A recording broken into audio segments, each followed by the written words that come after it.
현재 시장이 주시하고 있는 위험 요인은 크게 5가지로 나눠볼 수 있겠습니다. 먼저 코로나19의 재확산이 있겠고요. 다음은 얼마 남지 않은 미 대선에 대한 불확실성, 그리고 약화된 부양책, 또 유가의 변동성이 있는데요. 또한 기술주의 거품 논란도 아직은 해결되지 않은 모습입니다. 이러한 이슈들 속에서 오늘은 지금보다 상황이 더 나빠질 기업과 앞으로도 성장 가능성을 보일 기업을 극과 극의 대조적인 모습을 보일 기업들을 하나씩 살펴보도록 하겠습니다. 네, 먼저 최근 들어서 속빈 강정이었다라는 얘기를 들으면서 사기 논란과 또 가파른 폭락을 겪었던 니콜라의 소식입니다. 금융분석업체 힌덴버그 리서치의 보고서를 통해서 53개의 질문을 받게 됐는데요. 니콜라는 광범위한 독점 기술을 갖고 있다는 거짓말을 했고 또 수소 전기 트럭의 주행 영상을 찍기 위해서 트럭을 언덕에서 아래로 굴렸다고 하는 그 큰 논란이 있었는데요. 또 증권 소송 전문 로펌인 로젠까지 집단 소송을 제기하겠다고 하면서 소송인단을 모집하고 나섰습니다.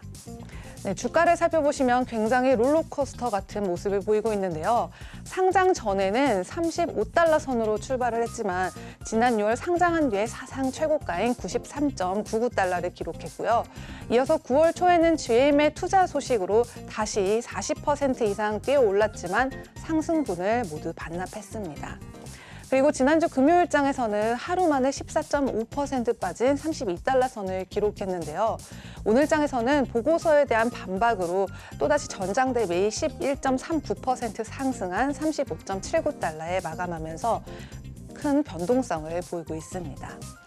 현재 니콜라 측은 반박하는 성명문을 통해서 몇 가지 해명에 나섰는데요.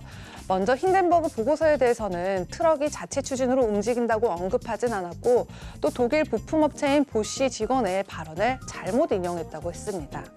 이어서 인버터 스티커 논란에 대해서는 프로토타입의 트럭의 인버터가 자사 기술이라거나 또 생산에 쓰일 것이라고 얘기한 적은 없다고 해명을 했지만요. 여전히 속수무책인 상태에 있습니다. 이렇듯 거센 논란과 투자자들의 피해 상황을 감안했을 때 니콜라는 앞으로도 여러 가지로 복잡한 법적 분쟁에 시달리고 될 것으로 보입니다. 네, 다음으로 극과 극을 보인 종목입니다. 공경에 처한 니콜라와는 반대로 앞으로 성장세를 보인 기업을 알아볼까 하는데요. 최근 몇 달 동안의 소매 섹터에서 강세를 보인 나이키의 소식입니다. 나이키의 주가를 살펴보시면요. 코로나19 사태로 디지털 매출이 빠르게 성장하면서 3월 저점에서 96% 반등했고요. 테크주 위주로 벌어진 이번 매도세에서도 상대적으로 견실한 모습 보이면서 오늘장에서도 1% 이상 상승한 119달러 선에 마감했습니다. 이어서 실적도 살펴보겠습니다. 지난 1분기에는 기대에 미치지 못하는 성적을 보였는데요. 이에 매튜 프렌드 CFO는 1분기 실적 발표 뒤에 소매업이 재개되고 각종 시장의 수요와 공급이 정상화되면서 경기가 차츰 좋아질 것이라는 의견을 제시했었습니다. 그럼 이번 분기에는 상황이 어떨까요? 9월 22일, 그러니까 다음 주 화요일 폐장 뒤에 2분기 실적 발표를 기다리고 있는데요.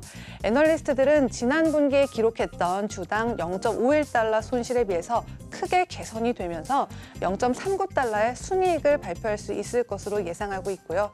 또 매출 부분은 지난 분기 대비 40% 가까이 상승한 88억 2천만 달러를 기록할 것으로 내다보고 있습니다.